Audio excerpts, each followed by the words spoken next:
Today we're going to talk about right hand nails and toe production. Let's get into it.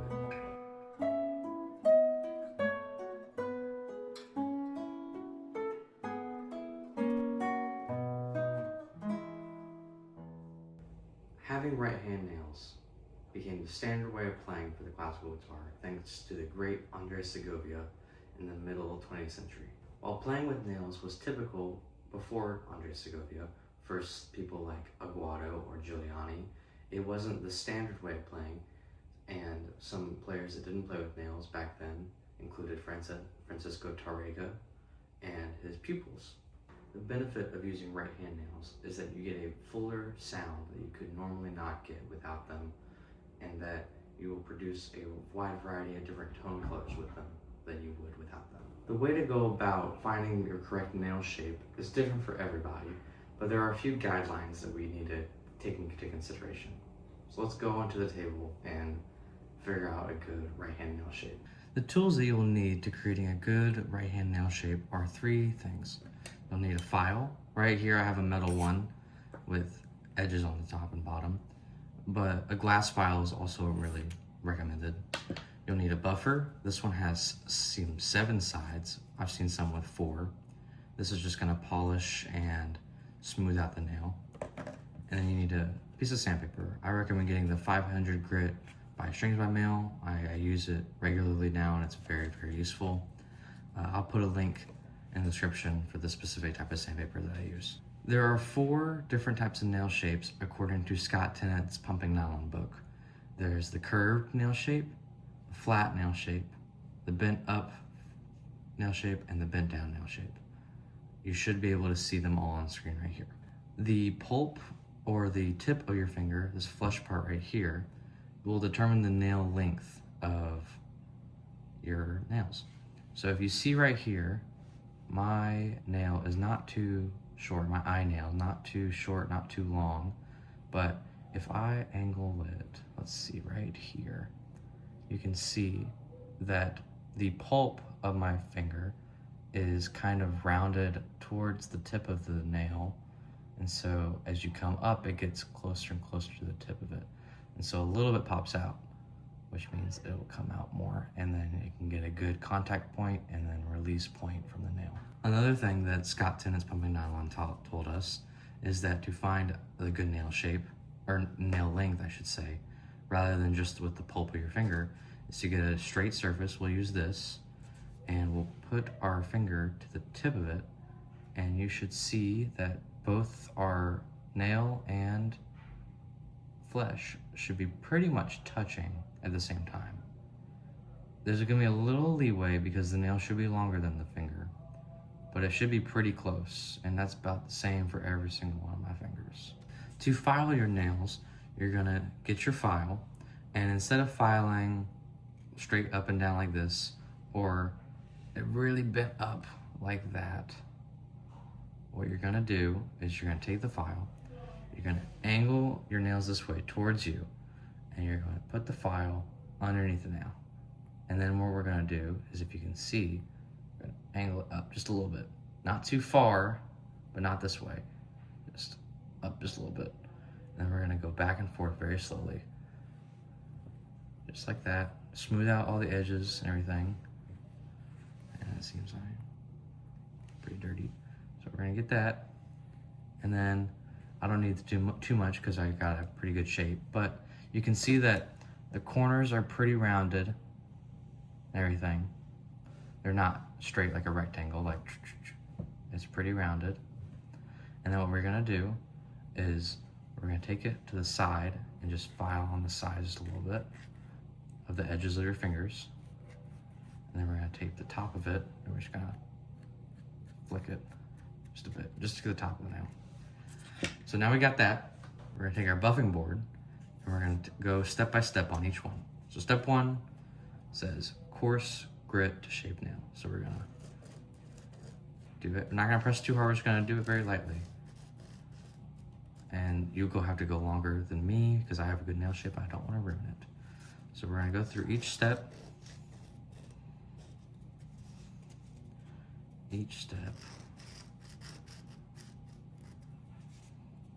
even it out. Smooth nail. Buff the nail. And then shine the nail. Cool. Now, after you've done all that with the buffing board and the file, you can take the nail on your left hand and scrape along your nail. And it should be pretty smooth, but as we may not know, that when you file something with a file, your nail is gonna get real sharp edges that you can barely feel or not even see on your nail, but it will come out in your tone production. So that's why we use sandpaper to just polish it up. It's kind of like putting shoe shine on a shoe. And what we're gonna do is the same thing we were doing with the buffing board. Just go all around the edges, get under the nail, get across the nail, and then get over the nail on top of it. And as you can see, it made a little dent in the sandpaper. And now when I take my nail across it, it's very smooth and I feel no breaks or edges along the whole thing. If you are new to classical guitar, press on fake nails that you can get at any store like Walmart or Kroger. Work on different nail shapes and wrist positions. This is very good for new players because they might not know what their ideal nail shape needs to be, and I don't want you to file them too short every time. And this is a way to just experiment. So my advice would be to watch other players and try their nail shapes out. Some people may include David Russell. You could look up Julian Bream's nails. You can look up Segovia's nails. Or you could look up some newer players with maybe even longer nails. In case you have a nail break and you don't have time to grow one back on or want to still practice with nails while that one grows, there are two different options. The first one is to use a fake glue on nails, similar to the press-on nails, but this one will last longer. For the best use, as they can affect the cuticle of the nail when they grow back, I recommend to cut them in half. So basically what that means is that you're going to take a nail, it's going to look like this nail, but you're going to cut it in half along this way with nail clippers, and you're going to put it on from this far upward. That way it doesn't affect the base of it, because what it will do if you don't do that is make the grown nail flimsy and not healthy, and we don't want that. We want our real nails back. The other option is a harder one for beginners to use, but it is effective, is if you can see right here, this is a ping pong ball, and I've used it to cut out some nails, nail shapes to put under my nails. So I've seen Jason Vio do this, so I took his advice on it.